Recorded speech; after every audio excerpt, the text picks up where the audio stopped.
Olá, tudo bem? Meu nome é Luiz Guedes e estamos de novo no nosso podcast do Pós-MBA USP.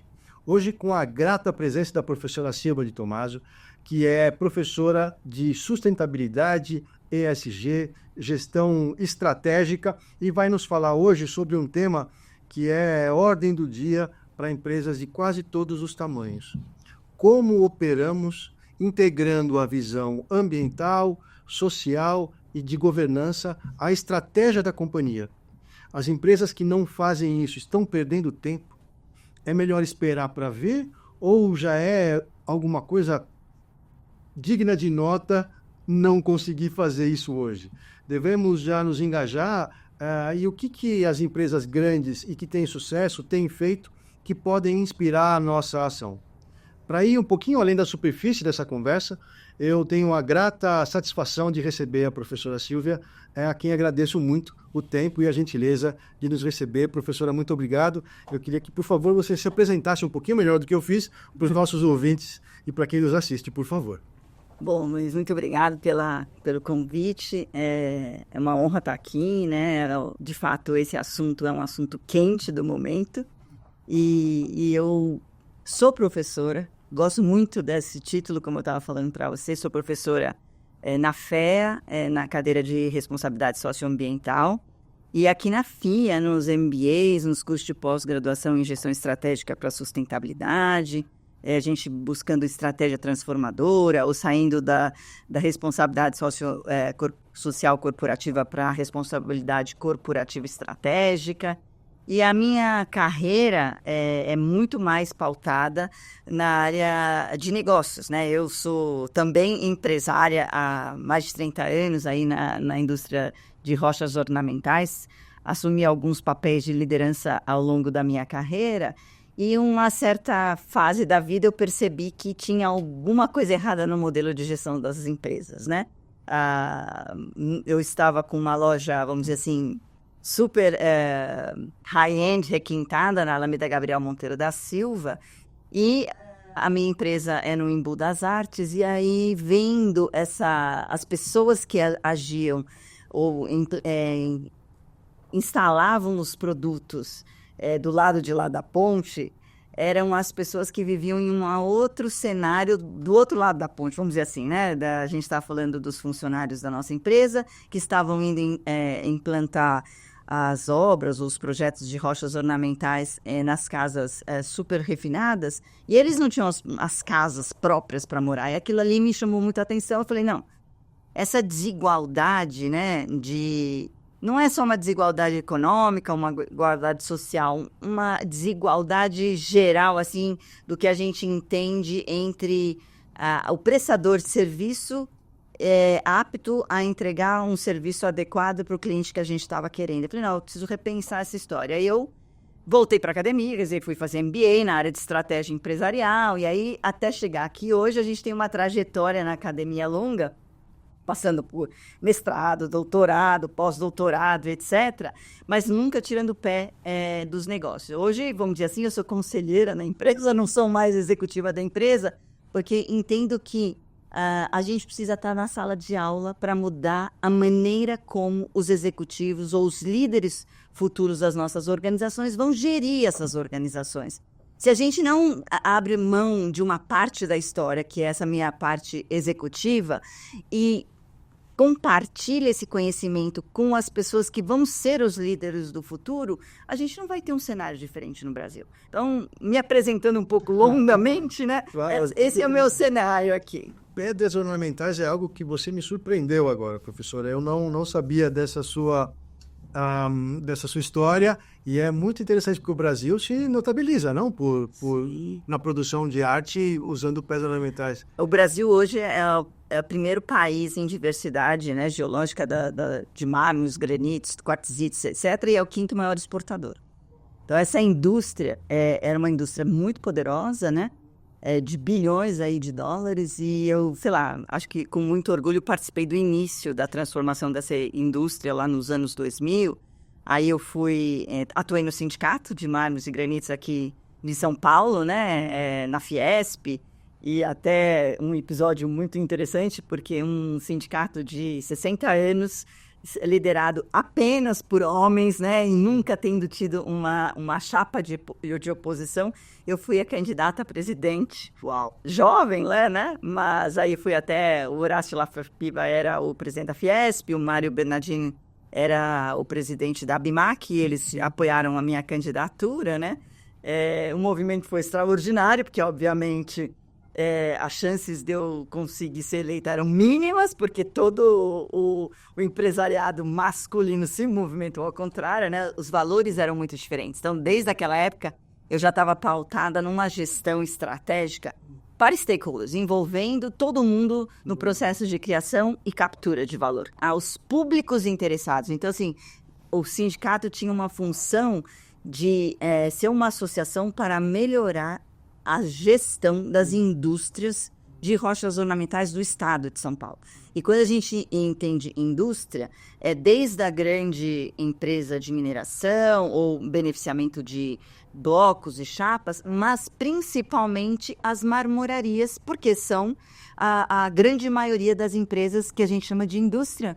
Por quê? Porque a marmoraria é aquela que transforma uma matéria-prima bruta num produto para o cliente final. Então, eu atuei nessa parte aí, trazendo o projeto de marmoraria exportadora, até foi no primeiro governo Lula, e com muitos incentivos para exportação, e a minha empresa já exportava, né? A gente sempre teve 60% do faturamento do mercado interno e 40% exportação. E aí, naquela época, eu falei, não, a gente precisa se unir como marmoraria para fazer as grandes obras nos Estados Unidos, que era muito mais fácil para a gente, né?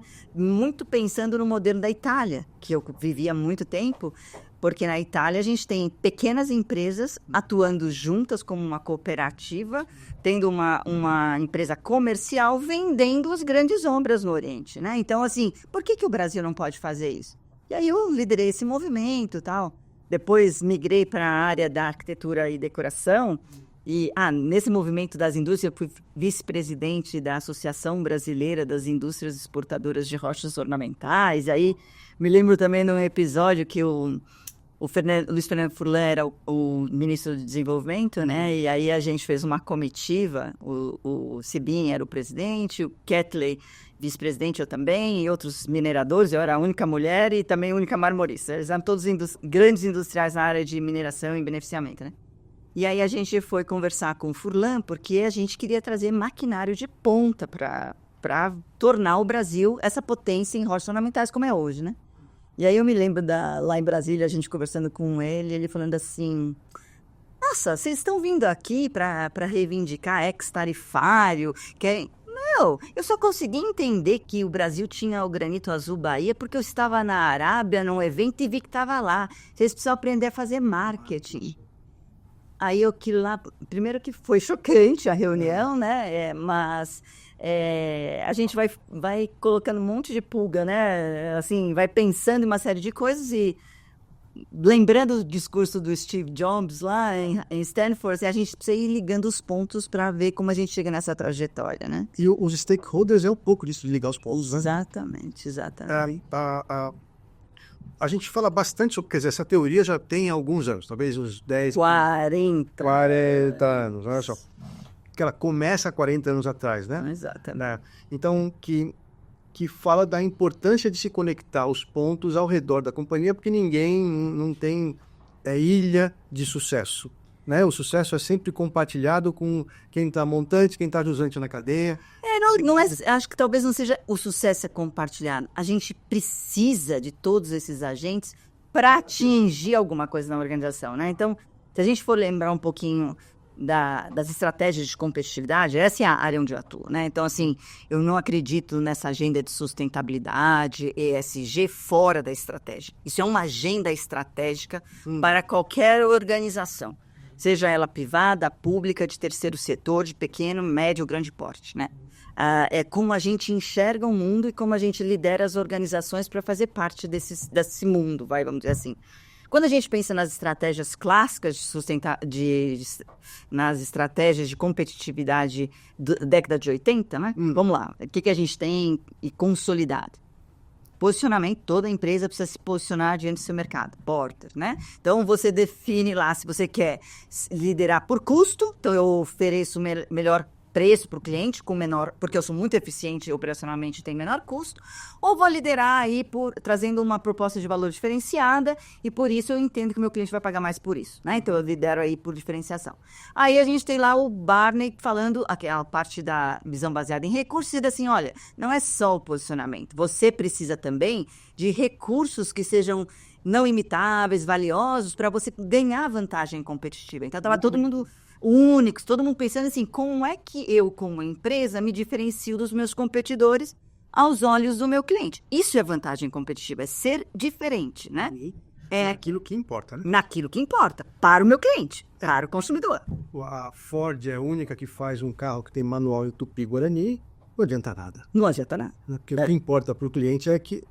então, essa visão já de olhar para o cliente final como o atrator dos vetores de competitividade também é um negócio fundamental. Então, isso que o Porter revolucionou. Quando ele traz a cadeia de valor, ele fala assim, todo mundo nessa cadeia de valor tem que estar mirando atender o consumidor. Ah, boa. Né? Então, assim, existe alguém na sociedade que tem uma dor, uma necessidade não atendida, e um grupo de empresas ou organizações vão trabalhar de forma coordenadas e integradas para entregar o que essa pessoa precisa. Né? Então, o Porter muito claramente define que a primeira coisa, você precisa definir quem é o perfil do seu cliente. Não dá para você atender todo mundo o tempo todo com tudo. Não existe isso. Por isso, o foco, né? A estratégia tem que ter foco.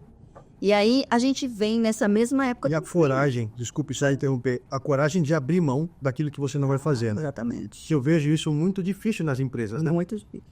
Escolher o que vai fazer é ok. Desescolher o resto é que não é tão ok assim. Porque aparece uma oportunidade que não é focalizada, tá bom, a gente vai fazer. Por outro lado, só para pôr um pouco de pimenta nessa conversa, quando a empresa é focada, aconteceu com a Xerox, por exemplo, né? Que o Ethernet foi desenvolvido lá, o What You See is What You Get, que a interface gráfica também foi lá no Palo Alto Research Center, e a Xerox falou, isso não é o nosso core business, que é a reprografia. Então, tem um pouco de cuidado com os dois lados, né? Sim, então assim, isso não é o nosso core business. Ou será que ela está falando, nós não estamos abertos para inovação dentro do nosso core business? Porque era o core business, né? O que não era é o seguinte, eu não posso ficar sentada, por exemplo, as empresas que ficaram muitos anos sentadas em cima de uma patente. Essa patente, ela tem prazo determinado. Então, a gente tem um caso clássico na decoração do Brasil, que é esqueci agora, da Forma Móveis. A Forma Móveis trouxe o design clássico italiano e dos outros para o Brasil em cima de uma patente. Então, todos os móveis de design só poderiam ser adquiridos na Forma Móveis. E ela dominou o mercado. Só que aquela patente tinha prazo de validade. Como toda patente. E eles esqueceram desse detalhe. Então, uma mesa Saarinen, por exemplo, era uma fortuna determinada pelo valor que a Forma impunha para o mercado, e o mercado que quisesse adquirir aquele móvel pagaria por aquilo. Claro. Só que quando a patente acabou, a Forma não tinha uma outra estratégia para continuar relevante para o consumidor. Então, a Saarinen, por exemplo, passou a ser vendida na Tokstok ou qualquer coisa com um preço absurdamente menor. Com as mesmas características de design? Não. Mas good enough. Exatamente. Então, assim, democratizou, vamos dizer, um acesso a esses móveis. A gente pode questionar a qualidade e tudo mais, ou autenticidade. Não interessa. Mudou o mercado. E como essa empresa ficou sentada nessa patente, esqueceu que estratégia é algo dinâmico. E está atrelado à inovação, e a inovação está atrelada à mudança de comportamento de uma sociedade, ela fechou as portas. Fechou as portas. Então, assim, isso a gente vê acontecendo com as organizações o tempo todo, porque eles esquecem que um elemento aí de perpetuidade, acho que toda organização tem a primeira responsabilidade corporativa vamos pegar o Carroll final da década de 70. Você precisa ser economicamente viável, então ter lucro, ser lucrativo é a primeira responsabilidade. Você precisa estar de acordo com as leis, né? Isso é importante. Agir de forma correta em termos de valores com a sociedade e depois você vai ser lá um cidadão corporativo, como um cidadão normal, fazendo as suas filantropias. Mas pensa assim, se você não agir pensando que ser financeiramente viável ou lucrativo tem a ver com a perenidade da organização, tem a ver com uma visão de longo prazo da organização, e isso envolve, então, uma mudança dinâmica e baseada em inovação constante, você vê aí um índice gigante de empresas fechando no segundo e terceiro ano. Que não conseguem fazer frente a uma demanda que é shifting, ela está o tempo todo se movendo. Sim, as pessoas movem o tempo todo. O tempo todo. Agora, é uma pergunta talvez difícil, nem sei se tem resposta clara para ela, mas as empresas públicas, por exemplo, que têm financiamento público, né? São Paulo tem, salvo o menor juízo, 13 empresas públicas, como a CET, como a São Paulo Urbanismo, que são empresas que recebem dinheiro, são subsidiadas pelo governo em grande parte, outra parte, as empresas são superavitárias pelo serviço que prestam e tudo mais, que claramente não visam lucro, né? Como a nossa fundação, o Instituto de Administração, por ser uma fundação, não visa o lucro. Então, não sei se a longevidade tem a ver com o lucro, mas com o equilíbrio econômico, talvez, né?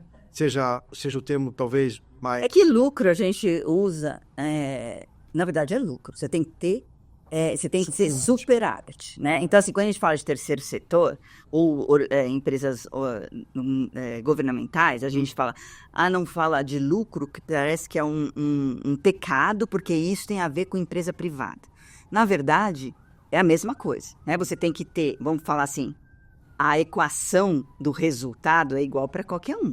Você tem que ter um resultado final do que você recebe para operar e transformar algo em produtos e serviço maior ou igual do que você gastou para fazer aquilo, né? Então, como se você chamar de lucro ou de superávit, tanto faz. Desde organizações, como a gente fala das ONGs, e as pessoas deram o título ou nomenclatura de organização sem fins lucrativos. Isso é uma falácia. Uma falácia por quê? Porque leva a gente a um entendimento errôneo do que é uma organização. Uma organização sem fins lucrativos, ela tem que gerar resultados econômicos sustentáveis. Ela não tem o seu propósito de negócio como objetivo final da sua organização apenas gerar resultados financeiros. Ela quer ter resultados sociais vamos dizer assim, numa importância maior do que resultados econômicos. Mas se ela não tiver resultados econômicos positivos, ela não vai atingir o outro propósito, né? Então, assim, infelizmente a gente foi levado a pensar que o dinheiro não precisava fazer parte das organizações. Não interessa se é uma organização governamental. Se esse dinheiro vem através da transferência de impostos pagos, vamos dizer assim, das organizações privadas ou dos indivíduos da sociedade, e essa empresa não for eficiente em traduzir este dinheiro em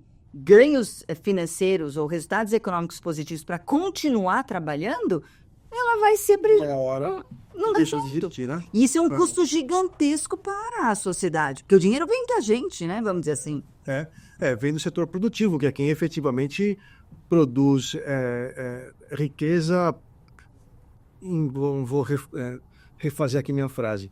O setor produtivo é quem paga os impostos que alimentam a máquina do Estado. Em outras palavras, né? O Estado não produz riqueza por si própria, né? Mas acho que está correto em falar. O setor produtivo, né, é a única instituição no sistema capitalista que gera riqueza. Gera riqueza através do esforço coletivo de pessoas. Então, a riqueza gerada por uma organização privada, né, uma empresa, ela vai fomentar o trabalho das organizações governamentais e também o trabalho das organizações sociais, porque a transferência de parte dos impostos pagos dessas organizações ou das pessoas que se compõem isso vão para essas outras entidades, né? Até na forma de subsídio. Tudo, exatamente. Isso o Porter fala. E por isso que o Porter, que nessa década de 80 sempre foi muito relevante, a gente tem ele como um guru na área da estratégia, se juntou com o professor Kramer, né, os dois de Harvard, olhando para as filantrópicas norte-americanas que investiam bilhões, ou até, vamos chegar lá, nos trilhões de dólares em ações sociais para melhorar, para ser boas corporações, fazia parte da filantropia das grandes organizações, né? Então, todos, vamos pensar assim, as grandes empresas americanas têm as suas fundações, as suas instituições filantrópicas.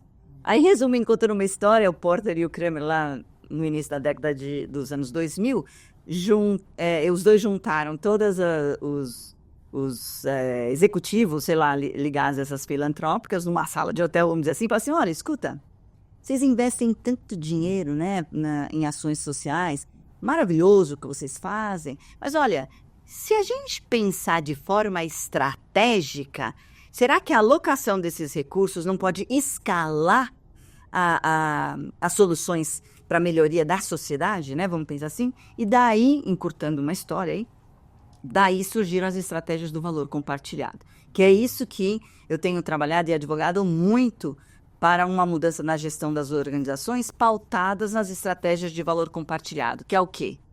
Quando as organizações trazem para dentro da estratégia o olhar social, e quando a gente fala desse olhar social, a gente está falando das necessidades da sociedade não atendidas. Elas podem ser questões sociais, ambientais ou econômicas, né?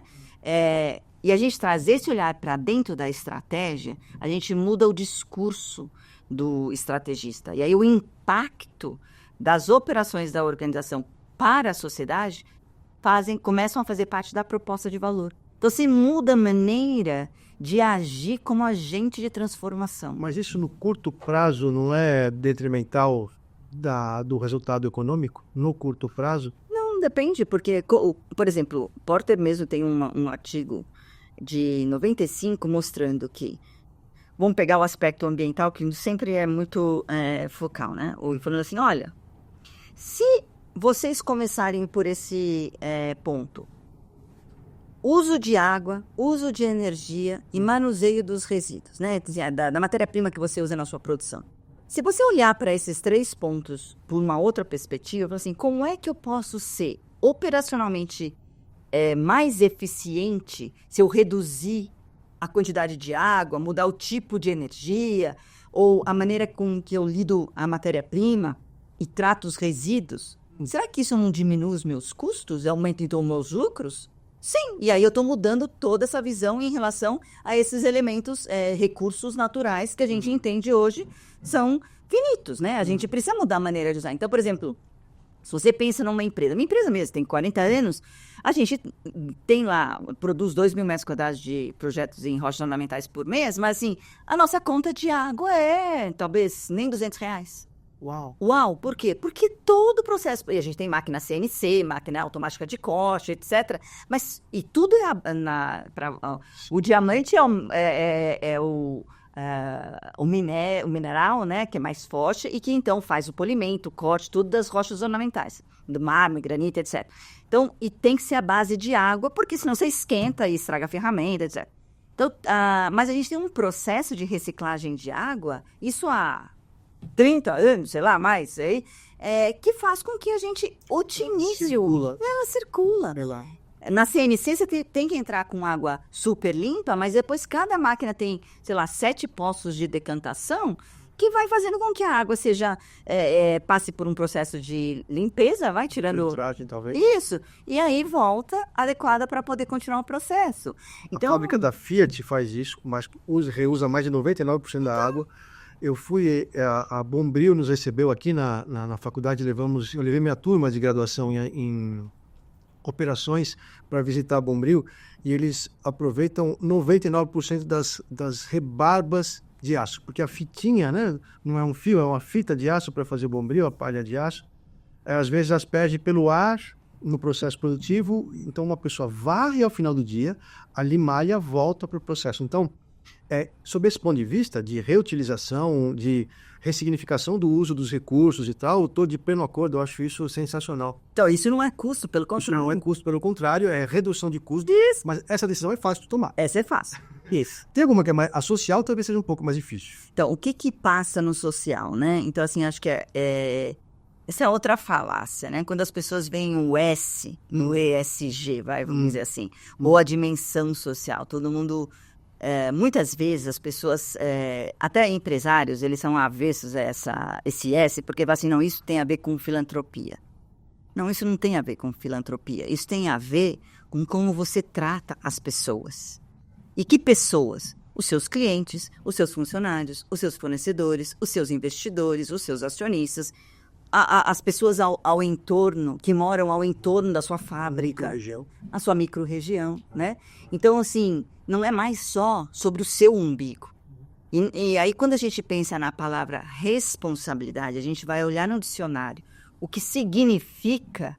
Responsabilidade significa que você é responsável pelos seus atos e os atos dos outros.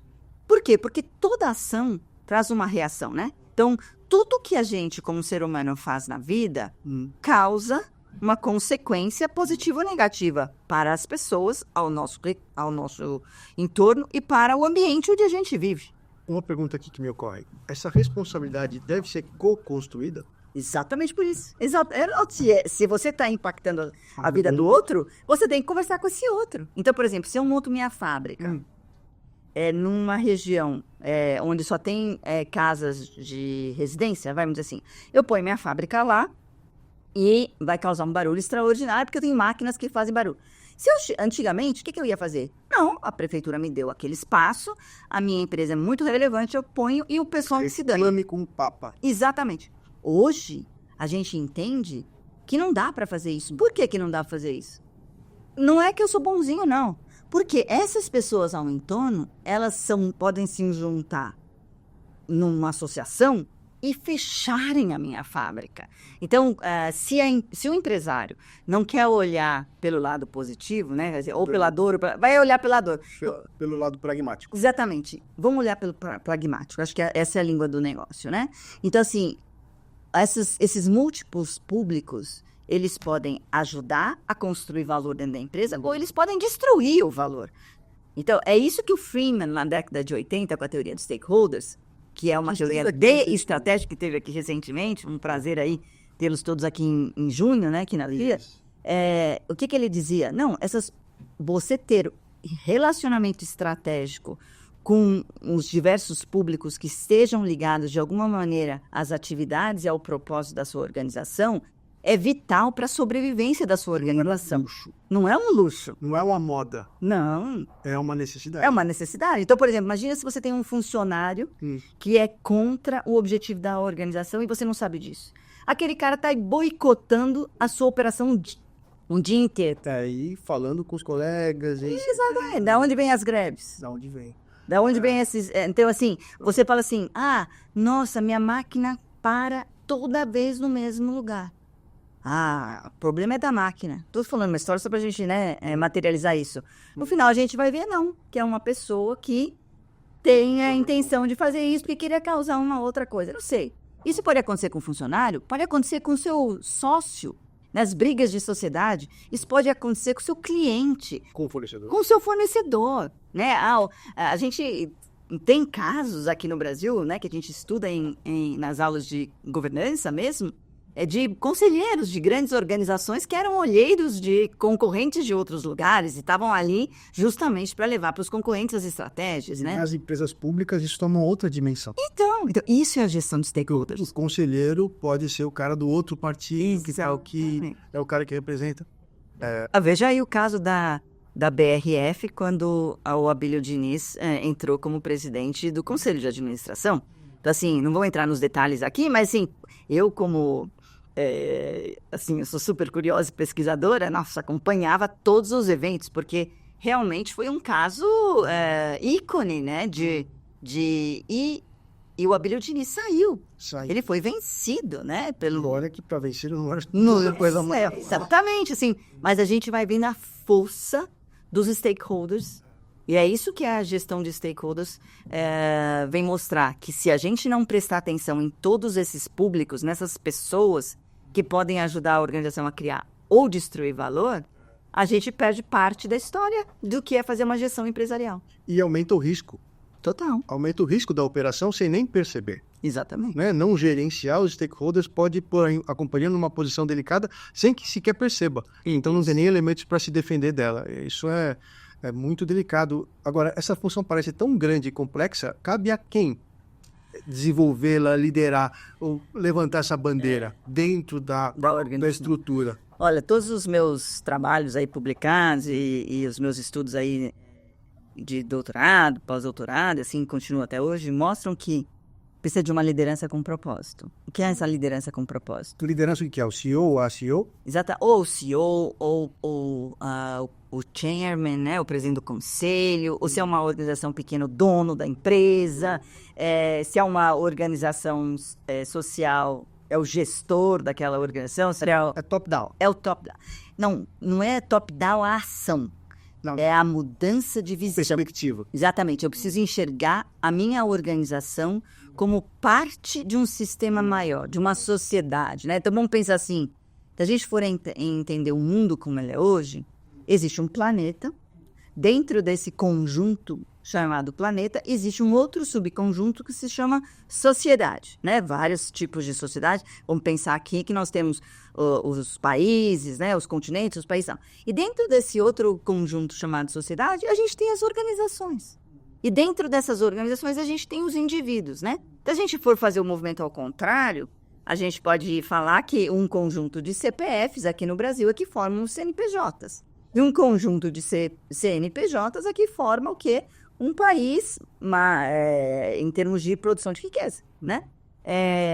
Se a gente não for entender que esses conjuntos são agentes dentro de um sistema interconectado, interdependente, a gente não sai do lugar mais. Então, mas a teoria dos sistemas fala isso já há 70 anos. Né? Exatamente. Só que a gente não entendia... Implementa isso.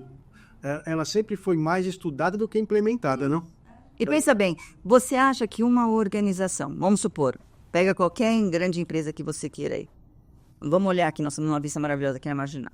A empresa de trem lá, a MRS, né, que é a maior empresa de... Exatamente. Aliás, é até cliente aqui da FIA, tá? Se a gente for olhar, você acha que a MRS consegue entregar minério, grão, sei lá, na ponta lá do cliente dele, sem entender que a operação dela exige a interconexão e é dependente de uma série de outras organizações e uma série de pessoas? E a palavra dependente aí tem um peso grande, né? Não é coligada, não é dependente. São organizações autônomas, então por isso que hoje a gente fala tanto do ecossistema, não mais de setor, né, ou indústria, é ecossistema, porque são atores autônomos, interconectados e interdependentes para entregar uma proposta de valor coletivo, né? Que de alguma maneira, esse tema foi roubado da biologia, sim, mas ele se parece muito mesmo com uma organização biológica. Exatamente. Que no eco não tem centro, né? Não. Quem é o centro do eco não faz sentido a pergunta, porque como é tudo interdependente, a ausência de um, inclusive, causa um problema grave. Para o outro. Desequilíbrio ecossistema. Vira Ilha de Páscoa. Exatamente. E não sobrou só pedra lá, né? Olha que legal que você está falando, porque aí a gente tira a relevância da empresa focal que antes a gente achava. Então, por exemplo, é uma BRF, só importa ou na parte da construção civil ou automotiva mesmo. Lembra que numa certa época, uma série de empreendimentos de pequeno porte, que a gente falava as autopeças, faliram todas. Por quê? Porque elas eram atreladas a grandes empresas focais que determinavam a maneira de agir. O preço, a condições de pagamento, a qualidade do produto. O horário da entrega. O horário da entrega. E nem pensava nas condições de sobrevivência desses outros. Então, as regras colocadas ali eram inviáveis para a prosperidade desses outros. O que aconteceu? Todo mundo quebrou. Quando esses quebraram, o que aconteceu com o setor? E agora? Quem que vai fornecer? Parafuso, pé, então, assim, freio. E o que é o seguinte, não é essa empresa que importa. O que importa é que o consumidor lá na ponta vai ter ou não vai ter um carro. Então, a mudança de relevância dos atores, ela passa por um crescer de consciência. é uma crescer de consciência, exatamente. Eu ouvi dizer que just in time é só, em português, quer dizer, alguém tem o estoque. Isso Não eu, né? Não. Mas e se a gente pensa que hoje ninguém trabalha mais com estoque? Não, alguém tem, né? Mas por que tem? Alguém tem que ter. Porque alguém dentro da cadeia Sim, tem dentro da cadeia. mas porque tem essa função. Tem essa função. Mas aí que ele seja imbuído dessa função e eu pago pela função de ser o estoque da carreira. Exatamente. Olha que mudança. É uma mudança. Então, essa mudança toda, ela traz uma discussão muito importante sobre ética empresarial, sobre confiança, né? E que a gente não costumava fazer no dia a dia das organizações. Então, assim, você não estabelece parcerias estratégicas com alguém que você não confia. Claro.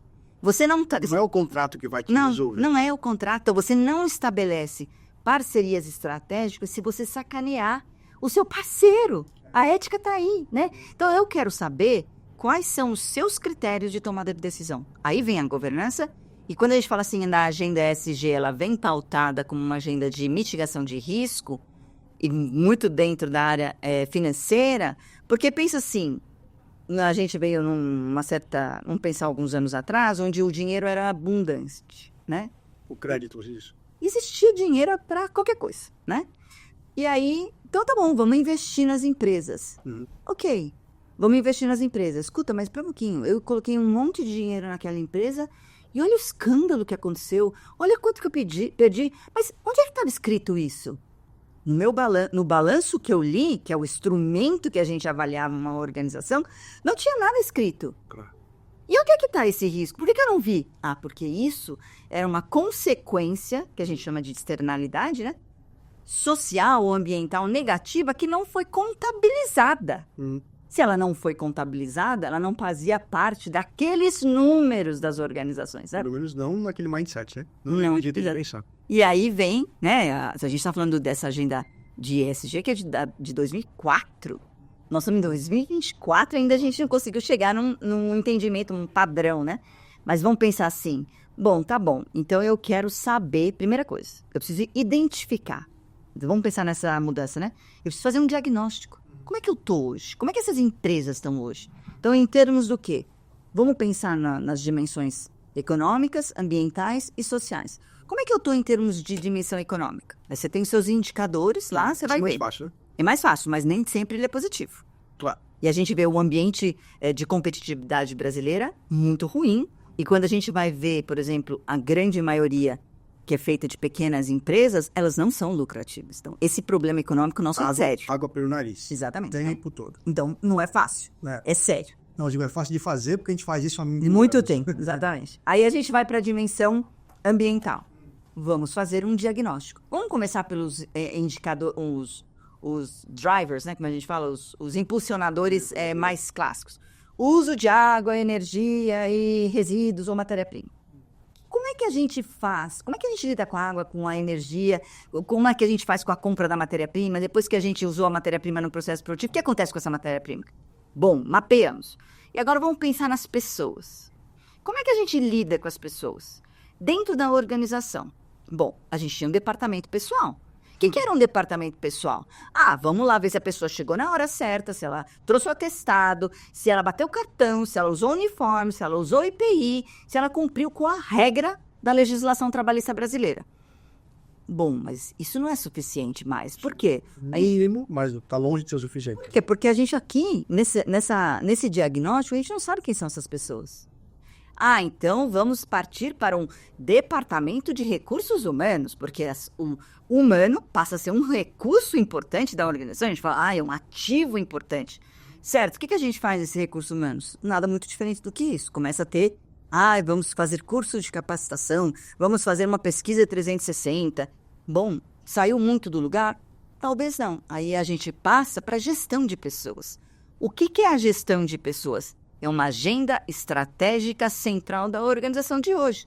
Eu quero entender quais são as reivindicações, as preferências, os objetivos de vida dessas pessoas conectadas à minha empresa. Por que eles estão aqui hoje? O que eles querem aqui dentro? E por que uma pessoa talentosa viria trabalhar conosco? Sim. E permaneceria conosco? Então, o meu... se Deus quiser, daqui a pouco sendo publicado, mas eu apresentei esse trabalho agora em Chicago, na Academy of Management, né?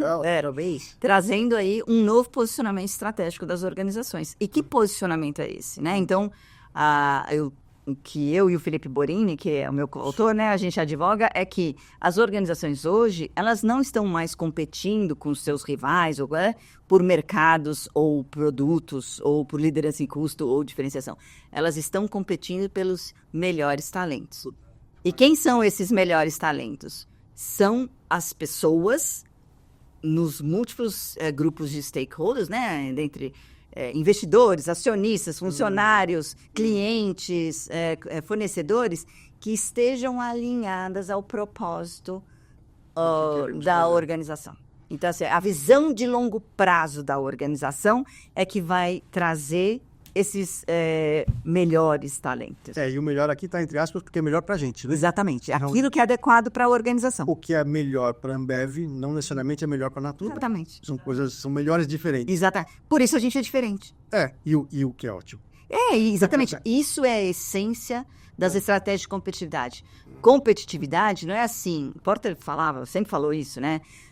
Justamente porque existem várias organizações para atender um cliente específico, né?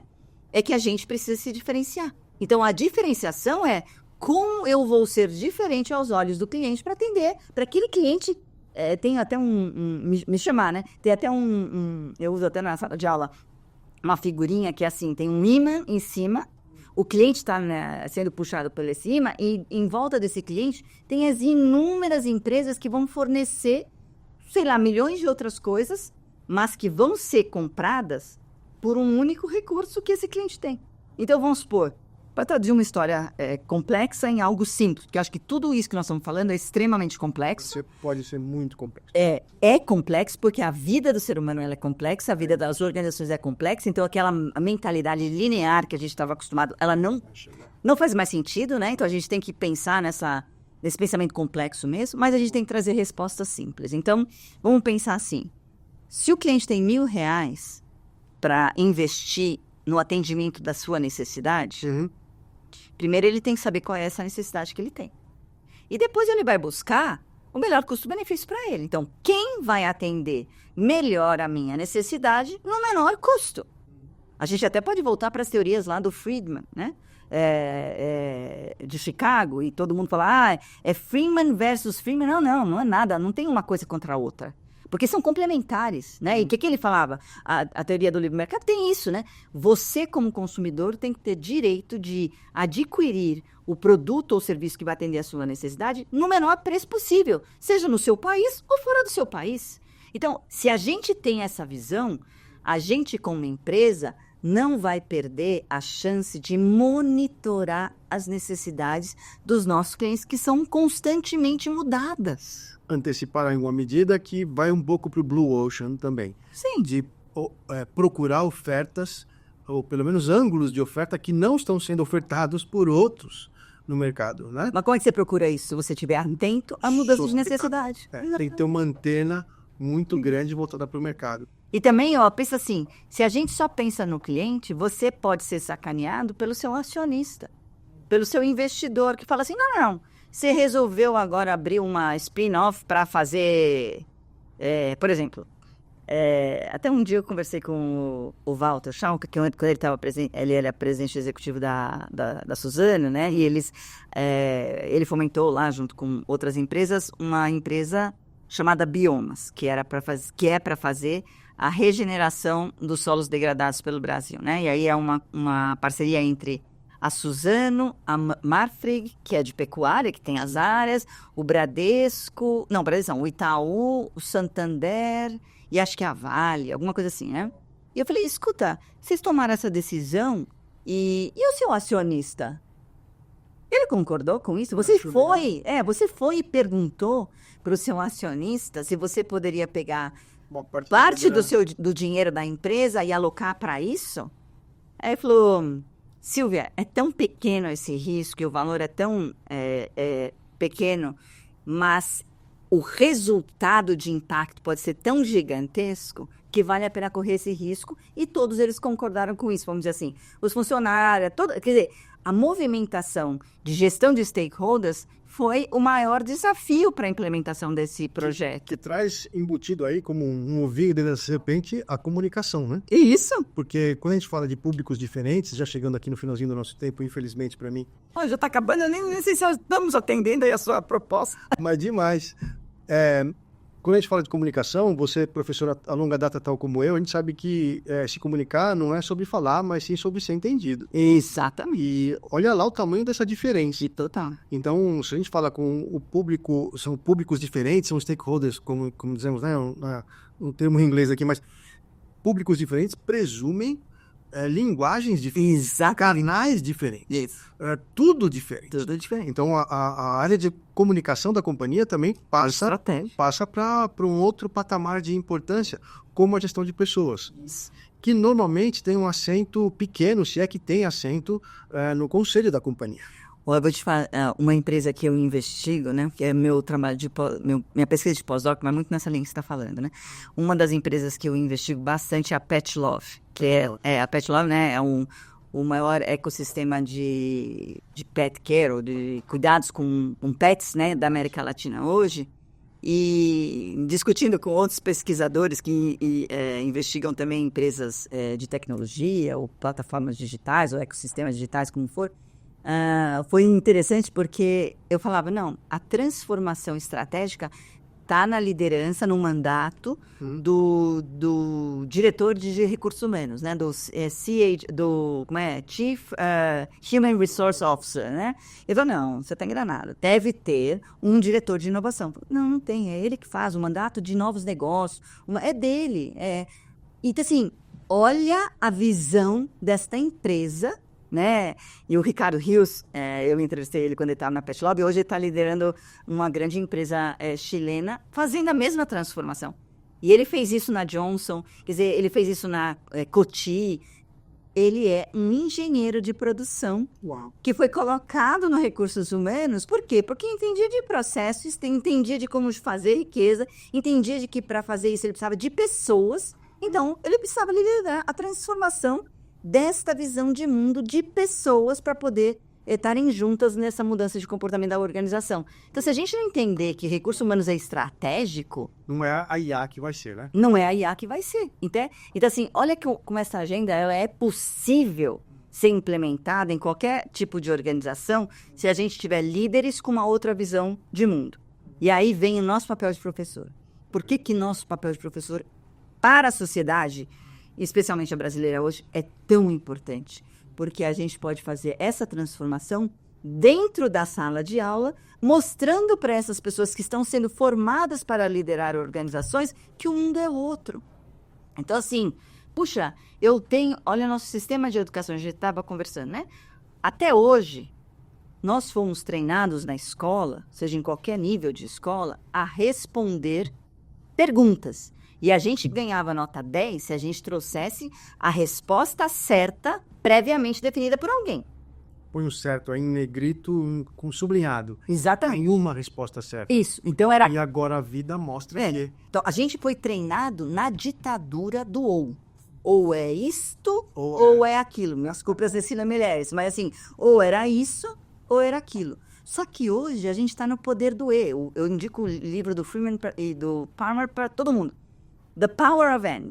Nós estamos aí agora na congruência dos es. É possível ter a resposta A e a resposta B, dependendo da perspectiva, do que você vai fazer, do contexto. Então, a gente precisa mudar a maneira de agir dentro dessa de aula e a gente precisa instigar os nossos alunos a refletirem sobre dilemas que podem ter vários caminhos para soluções. E que dialoga com a complexidade do mundo, tal como ele é. Exatamente. Então, certamente a escola tem esse papel, né? A universidade tem esse papel de fomentar a conversa, mas eu gosto de acreditar também que o lado de lá, vamos pôr, do aluno, da aluna, né? Do executivo, porque quando senta aqui e vira aluno, não interessa o quão graduado ou graduada eles sejam, precisa estar apto e aberto a essa discussão. Aberto. apto, ele vai ser treinado por nós, mas ele já está aberto à Apto, discussão. eu digo, a bola já tem que estar em jogo, né? Isso. A depender de se for na pós-graduação, por exemplo, né? É o que a gente espera dos executivos e executivas. E o concurso que estamos desenvolvendo, o pós-MBA aqui na USP, tem essa característica de trazer pessoas para cá que já estão com a bola já em jogo. Isso. E para a gente rediscutir se as regras são as mesmas. Exatamente. Ou então, assim, sabendo que as regras precisam ser mudadas, como a gente faz isso? Para onde a gente vai? A gente quer as cabeças pensantes aqui. Por isso que esse MBA ele é diferenciado em relação ao mercado por conta disso, né? Então, assim, nós estamos falando com as lideranças atuantes que vão formar os outros que virão. Então, assim, quando você pergunta para os CEOs, qual que é o seu mandato hoje? Meu mandato é fazer a gestão dos múltiplos públicos. Então, eu não tenho mais que ficar dentro da minha sala. Não interessa ter mais sala. O que eu preciso é escutar as pessoas. E é uma escuta que tem que, até meus artigos falam isso, é uma escuta ativa sem julgamento. O que significa? Eu não vou fazer a pergunta para você com o meu preconceito. Eu vou escutar e perguntar, Luiz, você quer o quê?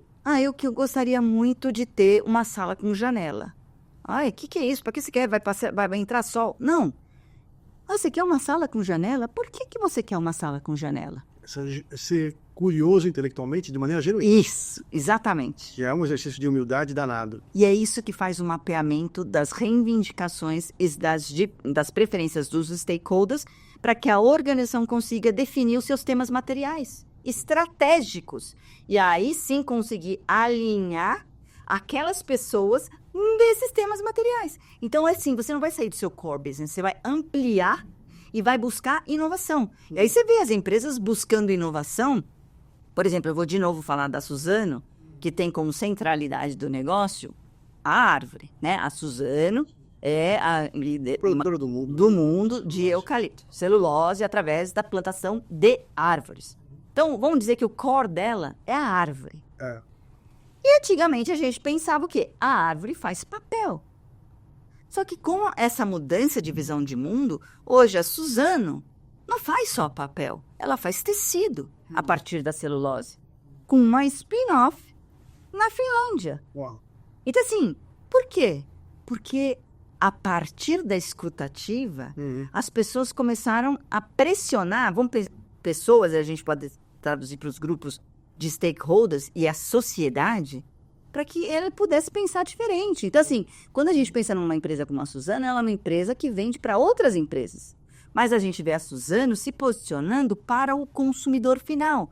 Nos eventos de música, não sei, agora não me lembro se era Lollapalooza, Rock in Rio, ou sei lá. Porque senão as pessoas não sabem quem é a Suzano.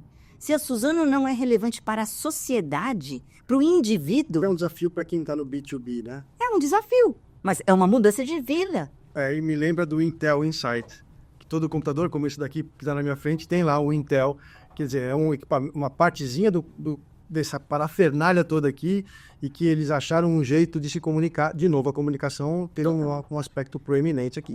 Porque é estratégico. Porque é estratégico, não porque é legal. Não, porque é legal. Então, assim, por isso que eu digo, essa agenda da sustentabilidade, ou da ESG, ela é uma agenda estratégica para as organizações. Então, assim... eu vou ficar esperando para ver? Desculpa, meu amigo, você não tem que ficar esperando para ver. Veja o que você já faz. Seja pelo lado pragmático ou pelo lado conceitual, do fazer o que é certo, porque há empresas, e não são poucas ainda bem, que partem também desse lugar, né? Eu quero modificar o meu jeito, principalmente as empresas que têm dono ou dona, né? Que fica mais fácil de manejar. Sim. Partem desse lugar de, as coisas mudaram, eu quero fazer assim. Mesmo que isso tenha um impacto financeiro, mesmo que seja difícil, mesmo que seja incerto, eu quero fazer. E tem os outros que são pressionados pela concorrência, pelos públicos de pressão, pelas normas que estão cada vez mais severas e ainda mais na Europa, não? E chegando ao Brasil em algum momento. Então, seja por que lado que olhe da equação, o risco de ficar parado me parece muito grande. Muito maior, exatamente. Muito grande. Eu diria assim que, vamos pensar em termos de investimento. Qual é o maior investimento? É o esforço pessoal da liderança. Da liderança. Tempo, né? Tempo gerencial. Tempo gerencial. E é de aprender, né? Porque eu vou endereçar a questão da pobreza. Ótimo. O que é pobreza? Como você vai fazer isso? Primeiro vai entender o que é. Vamos Mas entender o depois que é. você sabe. Quando você chegar na causa raiz, é que você vai conseguir desenvolver um plano de ação. Porque esse negócio de a gente continuar na superficialidade das coisas não dá mais. Mudanças climáticas, o mundo vai... O que é mudanças climáticas? O que é desigualdade? O que é neoindustrialização? A gente precisa entender sobre as coisas de forma profunda. Que isso no Brasil a gente tem alguma dificuldade, né? Porque a gente gosta muito da manchete e do scroll infinito e você vai durante 4 segundos e as pessoas se tornam especialistas rapidamente, né? Rapidamente, então. O futebol, a IA generativa, com tudo que está no meio, né? Isso Quem sabe agora quem Então, sabe agora é a vez, né, das pessoas darem a importância a nós cientistas, né? A nós professores acadêmicos, porque assim, é a pesquisa. Vamos fazer um orador. Então assim, a gente, nossa, olha que maravilha, os nossos professores, eu vou te falar, o Brasil tem mentes brilhantes, né? A gente vê nas instituições ao redor do mundo, os brasileiros estão lá, né? Porque a gente é muito criativo. A gente pensa fora da caixa. Tenaz, se persegue muito os objetivos aqui, porque sabem como a vida aqui é difícil. Exato. E a gente sabe que a vida é difícil, continua vivendo e trazendo soluções. Fazendo 1000 coisas ao mesmo tempo. Na USP a gente tem professores brilhantes. Brilhantes. O próprio professor Borini, que você falou agora. É brilhante. A última vez que eu contei, ele tinha mais de 100 artigos publicados. Então é um negócio que, se a gente tivesse condições materiais um pouco melhores, vamos ter em breve, nesse país tão grande e tão cheio de oportunidades, eu gosto de pensar assim, estaríamos em um outro patamar de produção e de impacto para o mundo, né? O impacto da nossa pesquisa aqui no Brasil ainda é pequeno. Muito pequena. A gente tem não é proporcional. Não é. Você vê que os rankings brasileiros de produção científica são altos, mas os rankings brasileiros de produção de inovação são baixíssimos. Significa o quê? Que a gente não traduz a nossa pesquisa em inovação para a sociedade, né? Está muito preocupado com curto prazo e aqui fazer negócio no Brasil é um desafio enorme. Porque as regras cada hora mudam. Agora tem um outro ponto que eu acho que eu vou colocar aqui para nossa audiência começar a ficar pensando também, que é o seguinte. A gente sempre... o Brasil, ele não enaltece empreendedores, como a gente vê, por exemplo, nos Estados Unidos. Ou na Finlândia. Né? Então, assim, no entanto, se a gente for olhar em números e dados, a gente vê de forma pragmática que não há vagas de trabalho suficiente para agregar ou para, vamos dizer assim, acolher o número de pessoas que existem no mundo, né, que precisam de trabalho. Vamos pensar nos 8 bilhões que existem pelo mundo. E o que eu estou querendo dizer aqui? A gente vai ter parte da sociedade mundial que vai poder trabalhar para empresas. Mas a grande maioria das pessoas na sociedade vão ter que gerar riqueza através das suas atitudes. Então a gente... E até os 80 quase. E ainda foi isso, a gente está vivendo muito mais. Então a gente precisa produzir, né? Porque não é possível a gente achar que uma sociedade de pouca produção vai sustentar uma grande maioria de pessoas que vão envelhecendo. A conta não fecha, né? Não precisa ser brilhante para entender isso. Então, o que isso impacta dentro das organizações? A gente já vê esse estudo acontecendo bastante, mas pouco falado ainda dentro das pessoas, né? Que empreendedorismo passa a ser uma função organizacional. Quando a gente fala do intraempreendedorismo, o que a gente está dizendo? Que é o posicionamento do indivíduo agora em relação à sua vida. A gente quer pessoas protagonistas na geração de riqueza. Então, eu não quero um funcionário que vá lá bater cartão ou que vá cumprir uma tarefa que o robô vai fazer. Né? Porque a gente tem a inteligência artificial e todas as outras tecnologias dizendo o seguinte, não, homem, você é bom porque você é criativa. Você pensa aquilo que uma máquina não pensa.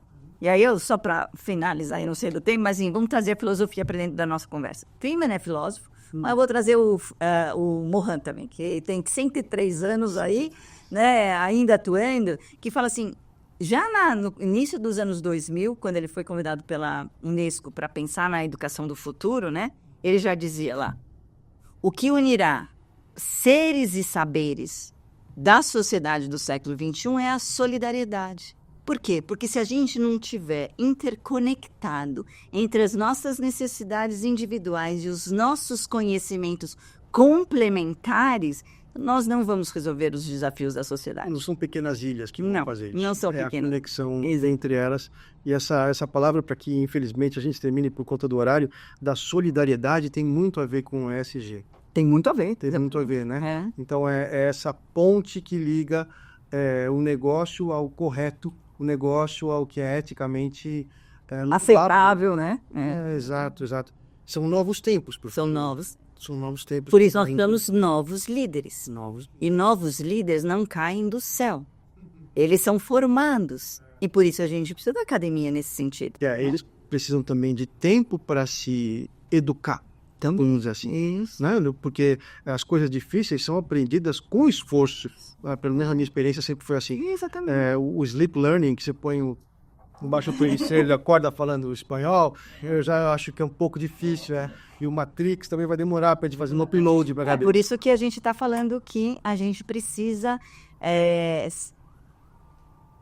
aprender a viver nos paradoxos, né? Então, a gente precisa aprender a viver com o curto prazo, porque a gente tem boleto para pagar todo dia, só que o boleto para pagar todo dia não garante a nossa sobrevivência do longo prazo. Então, assim, eu preciso ter um time interconectado dentro da organização que pense o curto prazo e o longo prazo de forma conjunta.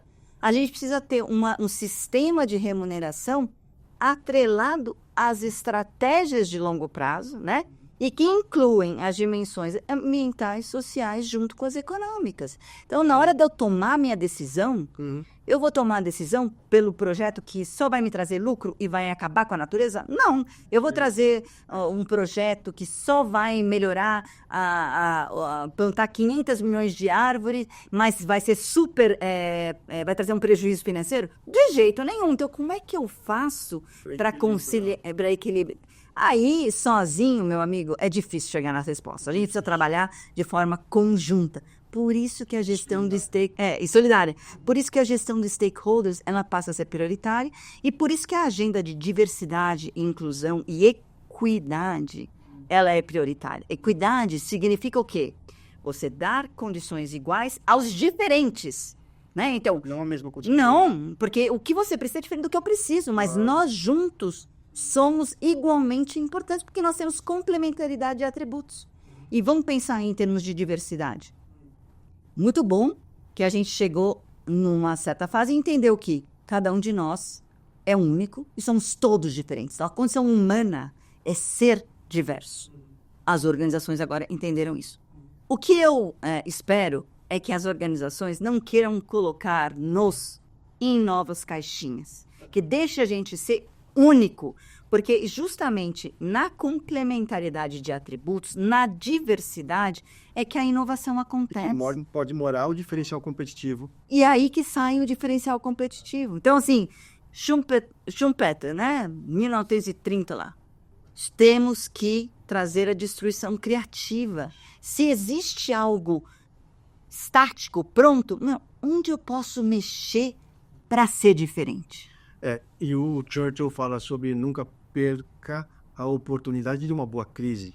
Isso! Que também tem a ver com isso, né? Então, quem sabe, como a gente vê aqui no Brasil, ou enfim em São Paulo, os efeitos das mudanças climáticas que estão a olhos vistos, quem sabe essa crise que se avizinha, ou que já chegou, infelizmente, no Rio Grande do Sul e outros lugares do mundo, nevou no deserto, outro dia...